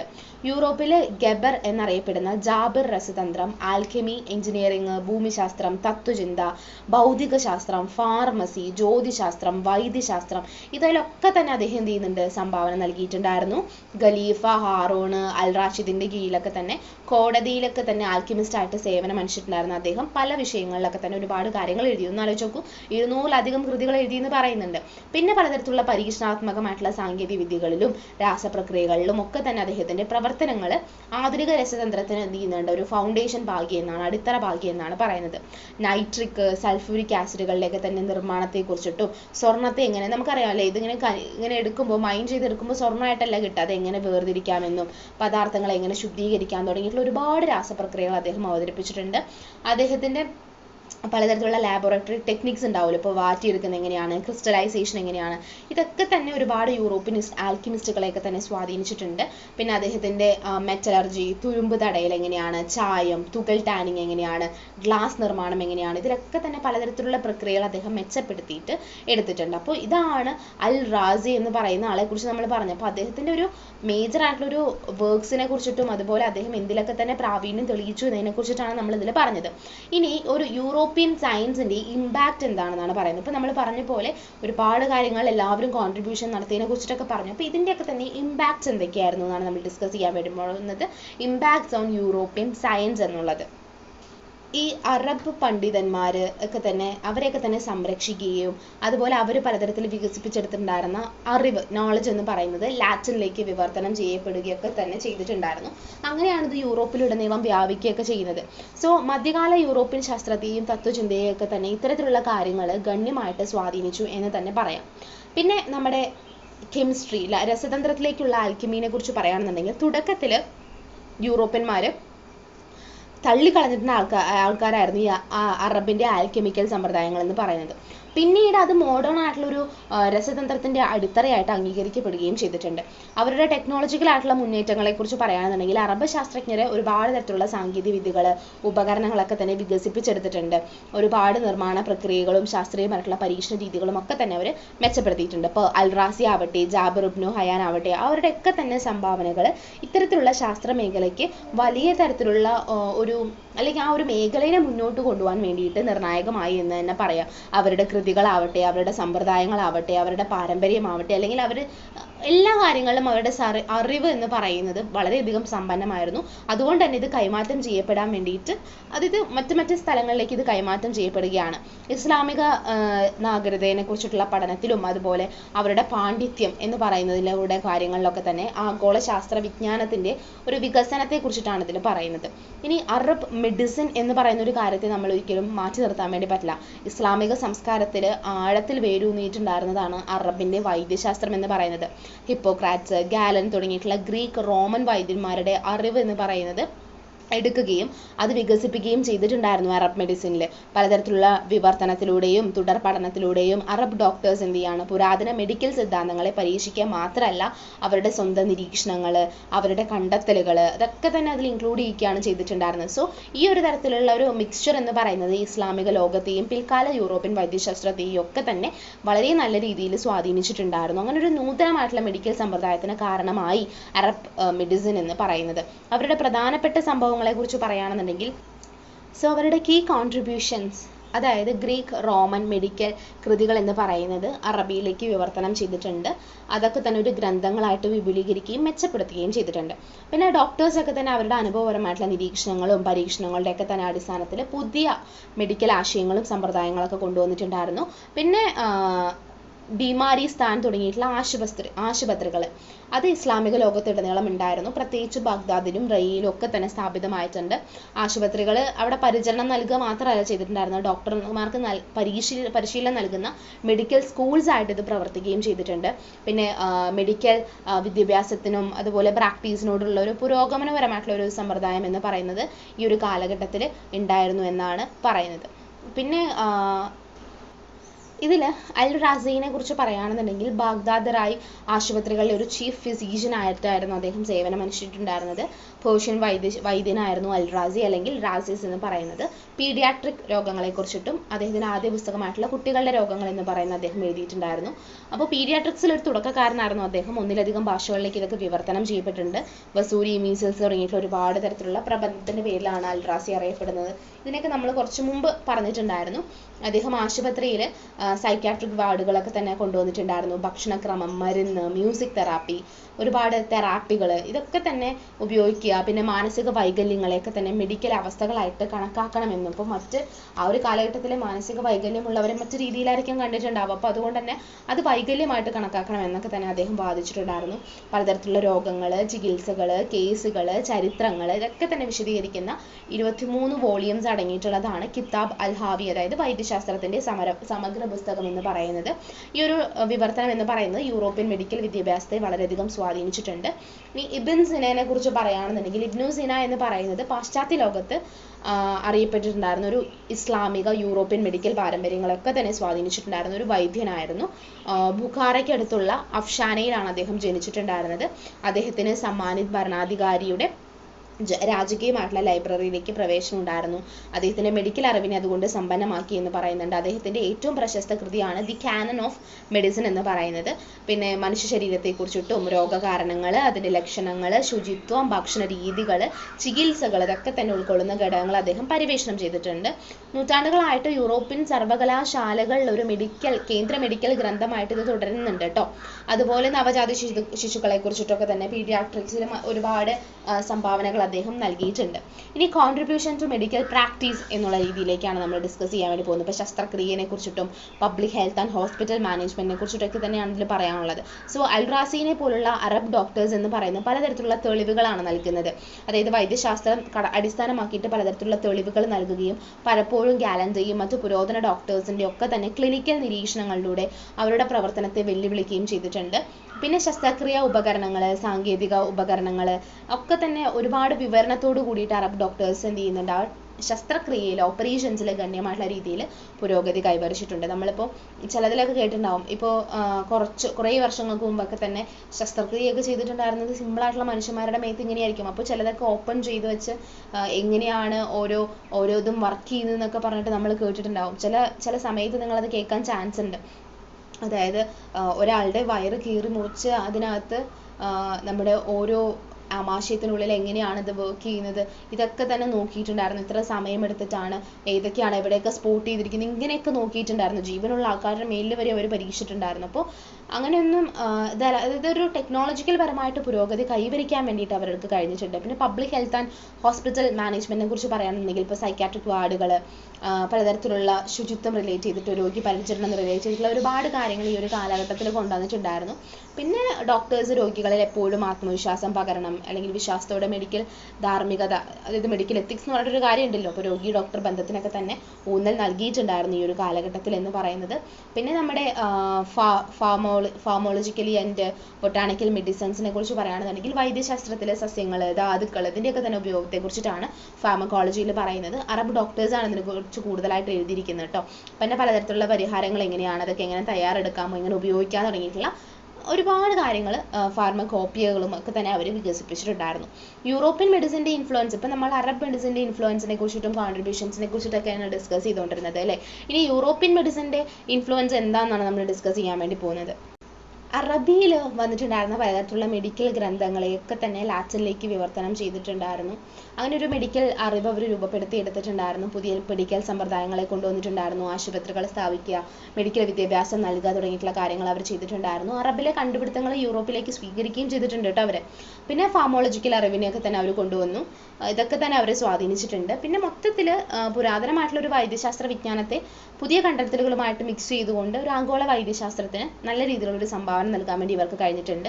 നമ്മൾ മുമ്പ് പറഞ്ഞ പോലെ അൽറാസിയും ഇബ്നു സീന തുടങ്ങിയിട്ടുള്ള ഒരുപാട് ഡോക്ടേഴ്സിന്റെ കൃതികൾ ഇസ്ലാമിക ലോകത്ത് വിപുലമായിട്ടുള്ള രീതിയിലുള്ള ഒരു മെഡിക്കൽ പ്രാക്ടീസ് മാത്രമല്ല, യൂറോപ്പിന് പുറത്തും ഒക്കെ തന്നെ മോഡേൺ ആയിട്ടുള്ള ഒരു വൈദ്യശാസ്ത്രത്തിന്റെ വികാസത്തിന് കാരണമായിട്ടുണ്ട് എന്നാണ് പറയുന്നത്. അപ്പോൾ ഇതിനകത്ത് ഡിസ്കസ് ചെയ്യുന്നത് വീണ്ടും അറബ് മെഡിസിനെ കുറിച്ചിട്ടാണ്. അറബ് മെഡിസിനെ കുറിച്ചിട്ടും അൽ റാസിക്കും അല്ലെങ്കിൽ ഇബ്നയ്ക്കും ഒക്കെ തന്നെ അതിനകത്ത് എന്തോരം സ്വാധീനം ഉണ്ടായിരുന്നു, അവരുടെ കോൺട്രിബ്യൂഷൻ ടു ഒപ്റ്റിക്സ് എന്ന് പറയുന്ന ഒരു കാര്യമുണ്ട്. അപ്പോൾ ഇബ്നു അൽ ഹൈതം പോലുള്ള പണ്ഡിതര് ശ്രദ്ധേയമായിട്ടുള്ള ഒരു പുരോഗതി കൈവരിച്ചതോട് കൂടിയിട്ട് ഈ പ്രകാശശാസ്ത്രം അല്ലെങ്കിൽ ഒപ്റ്റിക്സ് എന്ന് പറയുന്നതിലേക്കൊക്കെ തന്നെ സംഭാവനകൾ ശ്രദ്ധേയമായിരുന്നു. അതായത് ഇപ്പം നമുക്കറിയാം കാഴ്ച എന്ന് പറയുന്നത് എത്രത്തോളം ഇമ്പോർട്ടൻ്റ് ആണെന്നുള്ളത്. അപ്പോൾ അതില്ലാത്തവർക്ക് അല്ലെങ്കിൽ അതിൽ പ്രശ്നം ഉണ്ടാവുന്നവർക്ക്, അപ്പോൾ അതിനെക്കുറിച്ചിട്ടുള്ള ഒരുപാട് പ്രശ്നങ്ങളെ കുറിച്ചിട്ട് ഇപ്പോൾ പ്രകാശശാസ്ത്രം തുടങ്ങിയിട്ടുള്ള കാര്യങ്ങളെ കുറിച്ചിട്ടൊക്കെ തന്നെ പഠനത്തിൽ അദ്ദേഹത്തിന്റെ കൃതി കിതാബ് അൽ മനസീർ, അതായത് പ്രകാശശാസ്ത്രത്തിന്റെ പുസ്തകം എന്ന് പറയുന്ന ഒരു കാര്യം നിർണായകമായിരുന്നു. അവിടുത്തെ ആസ്ട്രോണോമി എന്ന് പറയുന്നത് ആഗോളമായിട്ടുള്ള പ്രതിഭാസങ്ങളെക്കുറിച്ച് പഠിക്കാൻ മുസ്ലിം ജ്യോതിശാസ്ത്രജ്ഞർ ബാഗ്ദാദിലും ഡമാസ്കയിലും ഒക്കെ തന്നെ നിരീക്ഷണാലയങ്ങൾ, അതായത് നമ്മൾ നിരീക്ഷിക്കുക എന്നുള്ളതാണല്ലോ. അപ്പോൾ നമുക്കറിയാം നമ്മൾ വാനം നിരീക്ഷിച്ചിട്ടാണ് പല കാര്യങ്ങളും പറയുന്നത്. അപ്പോൾ അത്തരത്തിലുള്ള ടോളമിക് സമ്പ്രദായങ്ങൾ പരിഷ്കരിക്കുകയും ഒക്കെ തന്നെ വിശദമായിട്ടുള്ള ഒരു ജ്യോതിശാസ്ത്ര പട്ടികകളൊക്കെ തന്നെ നക്ഷത്ര മാപ്പുകളൊക്കെ തന്നെ ഈ ഒരു കാലത്തിൽ നിർമ്മിച്ചിട്ടുണ്ടായിരുന്നു. പിന്നെ മാത്തമാറ്റിക്സിനെ സംബന്ധിച്ച് അറബ് ഗണിതശാസ്ത്രജ്ഞർ ഗ്രീക്ക് ആവട്ടെ ഇന്ത്യൻ ഗണിതശാസ്ത്ര അറിവുകളൊക്കെ തന്നെ മിക്സ് ചെയ്തുകൊണ്ട് ശ്രദ്ധേയമായിട്ടുള്ള രീതിയിൽ മാത്തമാറ്റിക്സിൽ സംഭാവനകൾ നൽകിയിട്ടുണ്ട്. ബീജഗണിതം, അതുപോലെ അൽ ഖവാരിസ്മി, ഹിന്ദു അറബി സംഖ്യകൾ അവതരിപ്പിച്ചിട്ടുണ്ടായിരുന്നു. ഗണിതശാസ്ത്രത്തിൽ ഒരു റിഫോം സൃഷ്ടിക്കാൻ വേണ്ടി ഇവർക്ക് പറ്റിയിട്ടുണ്ട്. അൽ ഖരാജി എന്ന് പറയുന്നതാണ് ബീജഗണിത പരിജ്ഞാനം വിപുലീകരിച്ചിട്ടുണ്ടായിരുന്നത്. ക്യൂബിക് ആയിട്ടുള്ള സമവാക്യങ്ങൾ നിർമ്മിക്കുക. ഒമർ ഖയ്യാമാണ് ഇത്തരത്തിലുള്ള കാര്യങ്ങളിലൊക്കെ തന്നെ പുരോഗതി കൈവരിച്ചിട്ടുണ്ടായിരുന്നത്. അൽ തൂസി ത്രികോണമിതി എന്ന് പറയുന്ന ഒരു പ്രത്യേക ശാസ്ത്ര ശാഖയെ വികസിപ്പിച്ചെടുത്തിട്ടുണ്ടായിരുന്നു. ശാസ്ത്രമല്ല, മാത്തമാറ്റിക്സിന്റെ ഒരു ശാഖ വികസിപ്പിച്ചെടുത്തിട്ടുണ്ടായിരുന്നു. അങ്ങനെയൊക്കെ തന്നെ അദ്ദേഹം കൊണ്ടുവന്നിട്ടുണ്ട്. ഇനി ഇക്ത സിസ്റ്റത്തെ കുറിച്ച് പറയുകയാണെന്നുണ്ടെങ്കിൽ 9ാം നൂറ്റാണ്ടിൽ അവതരിപ്പിച്ചിട്ടുണ്ടായിരുന്നു ഇക്ത സിസ്റ്റം. അത് മറക്കരുത്, കാരണം നമ്മൾ ഒരുപാട് പ്രാവശ്യം പറഞ്ഞിട്ടുണ്ട്. സൈനിക ഉദ്യോഗസ്ഥർക്ക് ശമ്പളത്തിന് പകരമായിട്ട് ഭൂമി നൽകുന്ന സിസ്റ്റം ആയിരുന്നു ഇക്ത സിസ്റ്റം എന്ന് പറയുന്നത്. ഇത് നമ്മുടെ സ്റ്റേറ്റിന്റെ ഖജനാവിൽ നിന്നാണ് പണം ആവശ്യപ്പെടുക. പിന്നെ കർഷകരുടെ വികസനത്തിന് പ്രോത്സാഹനം നൽകുന്ന രീതിയിലൊക്കെ ഒരുപാട് കാര്യങ്ങൾ ഈ ഒരു കാലഘട്ടത്തിൽ ചെയ്തിട്ടുണ്ട്. 12ാം നൂറ്റാണ്ടോട് കൂടിയിട്ട് ഇക്ത വ്യാപകവും ചിലപ്പോൾ പാരമ്പര്യമൊക്കെ തന്നെ ആയി മാറിയിട്ടുണ്ട്. അങ്ങനെ ഒരു ഭൂ ഉൽപാദനക്ഷമതയിൽ ഇൻവെസ്റ്റ്മെന്റിനെ പ്രോത്സാഹിപ്പിച്ചതും ഇത്തരത്തിലുള്ള കാര്യങ്ങളായിരുന്നു എന്ന് പറയാം. ഇനി ഇതിൽ നമുക്ക് പറയാനുള്ളത് സവാവിദ് അമ്പയറിനെ കുറിച്ചിട്ടാണ്. അത് 1501 മുതൽ 1736 വരെയുള്ള ഒരു കാലഘട്ടത്തിൽ ഉണ്ടായിരുന്ന സഫാവിദ് രാജവംശം എന്ന് പറയുന്നത്. അതുപോലെ ഒട്ടോമൻ എംപയറിനെ കുറിച്ചിട്ടുള്ള ചെറിയ കാര്യങ്ങളും എന്നാണ് ഇതിനകത്ത് ബാക്കി പറയാനുള്ളത്. ഈ സഫാവിദ് രാജവംശം എന്ന് പറയുന്നത് പ്രധാനമായിട്ടൊരു രാഷ്ട്രീയവും സാംസ്കാരികവുമായിട്ടുള്ളൊരു ശക്തിയായിരുന്നു. ഷിയ മതത്തെ സംസ്ഥാനത്തിന്റെ മതമായിട്ട് പ്രഖ്യാപിച്ചിട്ടുണ്ടായിരുന്നു. നിർബന്ധിത മതപരിവർത്തനം എന്ന് പറയുന്നത് ഷിയ അല്ലെങ്കിൽ ആ മത വരേണ്യരുടെ സൃഷ്ടിയിലേക്ക് നയിച്ചിട്ടുണ്ടായിരുന്നു. സഫാവിദിന്റെ തലസ്ഥാനമായിട്ടുള്ള ഇസ്ഫഹാൻ കലയ്ക്കും അതുപോലെ മറ്റ് വാസ്തുവിദ്യയ്ക്കൊക്കെ തന്നെ പേര് കേട്ടിട്ടുണ്ടായിരുന്ന ഒരു സാംസ്കാരിക കേന്ദ്രമായിരുന്നു. പിന്നെ ആഭ്യന്തരമായിട്ടുള്ള അഴിമതി അലംഭാവം ഒക്കെ തന്നെ ഈ ഒരു സാമ്രാജ്യത്തിൽ ഉണ്ടായിരുന്നു കേട്ടോ. പിന്നെ ഓട്ടോമൻ എംപയറിനെ കുറിച്ചിട്ട് പറയുകയാണെന്നുണ്ടെങ്കിൽ ടർക്കിഷ് ഗോത്രങ്ങൾ സ്ഥാപിച്ചിട്ടുണ്ടായിരുന്ന ഒന്നാണ് ഒട്ടോമൻ എംപയർ എന്ന് പറയുന്നത്. മുൻ ബൈസന്റൈൻ പ്രദേശങ്ങൾ ഉൾപ്പെടുത്തിക്കൊണ്ട് ഏഷ്യ മൈനറിലേക്കും ബാൽക്കനുകളിലേക്കും ഒക്കെ തന്നെ ഈ ഒരു എംപയർ വ്യാപിച്ചിട്ടുണ്ടായിരുന്നു. സുലൈമാൻ ദി മാഗ്നിഫിഷ്യൻ പോലുള്ള ഭരണാധികാരികളുടെ കീഴിൽ യൂറോപ്പ്, ഏഷ്യ, ആഫ്രിക്ക തുടങ്ങിയിട്ടുള്ള ചില ഭാഗങ്ങളൊക്കെ തന്നെ ഉൾക്കൊള്ളുന്ന ഒരു എംപയർ ആയിട്ടാണ് അതിൻ്റെ ഒരു ഉച്ചസ്ഥായിലേക്ക് എത്തി നിന്നിട്ടുണ്ടായിരുന്നത്. ഒട്ടോമൻ സാമ്രാജ്യം എന്ന് പറയുന്നത് വളരെ ഘടനാപരമായിട്ടുള്ള ഒരു ഭരണ സംവിധാനം നിലനിർത്തിയിട്ടുണ്ടായിരുന്നു. വിദ്യാസമ്പന്നരായിട്ടുള്ള അടിമകൾ വരെ ഉണ്ടായിരുന്ന ഒരു ഭരണവർഗമായിരുന്നു അവർ. അവരുടെ സൈനികവും അഡ്മിനിസ്ട്രേഷൻ റിലേറ്റ് ചെയ്തിട്ടുള്ള കാര്യങ്ങളിലൊക്കെ തന്നെ വളരെയധികം വിജയം കൈക്കൊണ്ടിട്ടുണ്ടായിരുന്നു. പിന്നെ ആഭ്യന്തര കലഹം, അതായത് എപ്പോഴും ഉണ്ടാവുന്നത് ഈ ഇന്റേണൽ ആയിട്ടുള്ള ഒരുപാട് കോൺഫ്ലിക്ട്സുകളാണ്. അത് കാരണമാണ് എപ്പോഴും എല്ലാ സാമ്രാജ്യവും ക്ഷയിച്ചു പോകുന്നത്. ഇനി ക്രുസാഡേഴ്സിനെ കുറിച്ച് പറയുകയാണെന്നുണ്ടെങ്കിൽ ക്രിസ്ത്യൻ രാജ്യങ്ങളെ കുറിച്ചിട്ടാണ് കേട്ടോ. ഈ മുസ്ലിം നിയന്ത്രണത്തിൽ നിന്ന് തൻ്റെ പുണ്യഭൂമി, അതായത് ഇപ്പോൾ നമ്മുടെ ഇസ്രായേൽ പാലസ്തീൻ ഇഷ്യൂ നടക്കുന്നുണ്ടല്ലോ, ഈ സമയത്ത് നമുക്കറിയാം ഈ കുരിശ് യുദ്ധങ്ങളുടെ ഒരു പരമ്പര എന്നുള്ള രീതിയിലാണ് ഇസ്രായേൽ പലസ്തീൻ കാര്യം നടക്കുന്നത്. അപ്പോൾ മുസ്ലിം നിയന്ത്രണത്തിൽ നിന്ന് പുണ്യഭൂമി വീണ്ടെടുക്കുന്നതിന് വേണ്ടിയിട്ട് പടിഞ്ഞാറൻ യൂറോപ്പിലെ ക്രിസ്ത്യൻ രാജ്യങ്ങൾ നടത്തിയിട്ടുണ്ടായിരുന്ന ഒരു സൈനിക പരിവേഷണങ്ങളുടെ ഒരു പരമ്പരയായിരുന്നു കുരിശ് യുദ്ധങ്ങൾ എന്ന് പറയുന്നത്. 1195 ഉർബൻ രണ്ടാമൻ മാർപ്പാപ്പ ആരംഭിച്ചിട്ടുണ്ടായിരുന്ന ഒന്നാം കുരിശ് യുദ്ധം എന്ന് പറയുന്നത് അവരുടെ ജെറുസലേം പിടിച്ചടക്കിയിട്ടുണ്ടായിരുന്നു. പിന്നെ അവരുടെ ഇന്റേണൽ ആയിട്ടുള്ള കോൺഫ്ലിക്ട്സുകളും പരിശീലനത്തിന്റെ അഭാവം മൂലം പലതരത്തിലുള്ള വെല്ലുവിളികൾ കാരണം ബാധിക്കപ്പെട്ടിട്ടുണ്ടായിരുന്ന രണ്ടാമത്തെയും മൂന്നാമത്തെയും കുരിശ് യുദ്ധങ്ങൾ ഉൾപ്പെടെയുള്ള തുടർന്നുള്ള കുരിശ് യുദ്ധങ്ങളൊക്കെ തന്നെ വിജയകരമായിരുന്നില്ല. നാലാം കുരിശ് യുദ്ധം അതിന്റെ ശ്രദ്ധ കോൺസ്റ്റാന്റിനോപ്പിളിലേക്ക് തിരിച്ചുവിടുകയും 1204 കോൺസ്റ്റാന്റിനോപ്പിളിന്റെ പിടിച്ചടക്കലിലേക്ക് നയിക്കുകയും ചെയ്തു. പിന്നീട് കുരിശ് യുദ്ധം എന്ന് പറയുന്നത് ശാശ്വതമായിട്ടുള്ള രീതിയിൽ വിജയം കൈവരിക്കുന്നതിൽ പരാജയപ്പെടുകയാണ്. 3-ാം നൂറ്റാണ്ടിന്റെ അവസാനത്തോട് കൂടിയിട്ട് കുരിശ് യുദ്ധത്തിന്റെ ചൈതന്യം എന്ന് പറയുന്നത് ക്ഷയിക്കുകയാണ്. കുരിശ് യുദ്ധം ക്രിസ്ത്യൻ മുസ്ലിം ബന്ധങ്ങൾക്കിടയിൽ മധ്യകാലഘട്ടത്തിലെ ഒരു രാഷ്ട്രീയ ഭൂപ്രകൃതിയിലും ഗണ്യമായതും ശാശ്വതമായിട്ടുള്ള ഒരു സ്വാധീനം ചെലുത്തിയെന്ന് പറയാം. ആക്ച്വലി ഇത്തരത്തിലുള്ള കുരിശ് യുദ്ധങ്ങളുടെ ആവശ്യമൊന്നുമില്ല. നിങ്ങളിപ്പോൾ ഹിസ്റ്ററി പരിശോധിച്ച് കഴിഞ്ഞാൽ നിങ്ങൾക്ക് അറിയാൻ വേണ്ടി പറ്റും. ഈ മുസ്ലിങ്ങളും ക്രിസ്ത്യൻസും എന്ന് പറയുന്നത് അവർ വിശ്വസിക്കുന്നത് ഒന്ന് തന്നെയാണ്. ഇവര് മുസ്ലിങ്ങൾ ആദ്യം ഉണ്ടായി അല്ലെങ്കിൽ ക്രിസ്ത്യൻസ് ആദ്യം ഉണ്ടായി എന്നല്ല. മുസ്ലിംസ് ഇവരുടെ കഥകൾ വെച്ച് നോക്കുമ്പോൾ സെയിം ആയിട്ടുള്ള കാര്യങ്ങളാണ് നമ്മുടെ ക്രിസ്ത്യൻസിന്റെ ബൈബിളിനകത്തും പറയുന്നത്. ഇതിൽ മുൻപുള്ള കാലഘട്ടങ്ങളെ കുറിച്ച് പറയുന്നില്ല എന്ന് മാത്രമേ ഉള്ളൂ നമ്മുടെ ബൈബിളിനെ സംബന്ധിച്ച്. പക്ഷേ ആഫ്റ്റർ ഓൾ നമ്മൾ ടോട്ടലായിട്ട് നോക്കുകയാണെന്നുണ്ടെങ്കിൽ ഇവര് ഈശോ എന്ന് പറയുന്നത്, അതായത് ജീസസിനെയാണ് ക്രിസ്ത്യൻസ് എന്ത് ചെയ്യുന്നത്, അവരുടെ ഒരു പ്രവാചകനായിട്ടും അല്ലെങ്കിൽ ഒരു ദൈവത്തിന്റെ തുല്യനായിട്ടൊക്കെ തന്നെ കാണുന്നത്, ദൈവമായിട്ട് കാണുന്നതൊക്കെ തന്നെ. പക്ഷേ ഇവിടത്തെ ഇപ്പുറത്തേക്ക് നോക്കുകയാണെന്നുണ്ടെങ്കിൽ ഈസാ നബി എന്ന് പറയുന്ന ഒരു നബിയെ കുറിച്ച് പറയുന്നുണ്ട്. ബാക്കി ഇവർ പറയുന്ന എല്ലാ കാര്യങ്ങളും സെയിമാണ്. ഈസാ നബിയെ കുറിച്ച് പറയുന്നതും യേശുവിനെ കുറിച്ച് പറയുന്ന കാര്യങ്ങളും എല്ലാം സെയിമാണ്. അവരുടെ വചനങ്ങളെല്ലാം സെയിമാണ്. അപ്പോൾ ഇവർ തമ്മിൽ ആക്ച്വലി ഇവിടെ നിന്നും യേശുവിന്റെ പാത പിന്തുടർന്ന് പോയവരാണ് ക്രിസ്ത്യൻസ് ആയിട്ട് മാറിയിരിക്കുന്നു എന്നും അതിന് മുൻപുണ്ടായിരുന്നവരൊക്കെ തന്നെ മുസ്ലിംസ് ആയിട്ട് നിൽക്കുന്നു എന്നുള്ള രീതിയിലും പറയപ്പെടുന്നുണ്ട്. നിങ്ങൾക്കും നിങ്ങളുടേതായിട്ടുള്ള അഭിപ്രായങ്ങൾ ഉണ്ടാവും. അപ്പോൾ ഇത്തരത്തിലുള്ള കുരിശ് യുദ്ധങ്ങൾ എന്ന് പറയുന്നത് മുസ്ലിം നിയന്ത്രണത്തിൽ നിന്ന് അവരുടെ പുണ്യഭൂമി, അതായത് ഇപ്പോൾ ജെറുസലേം പോലുള്ള കാര്യങ്ങൾ, അതായത് യേശു ക്രിസ്തു ജനിച്ചു വളർന്നു എന്ന് പറയുന്ന സ്ഥലം പിടിച്ചടക്കുക, അത് അവരുടെ പുണ്യഭൂമിയാണ്.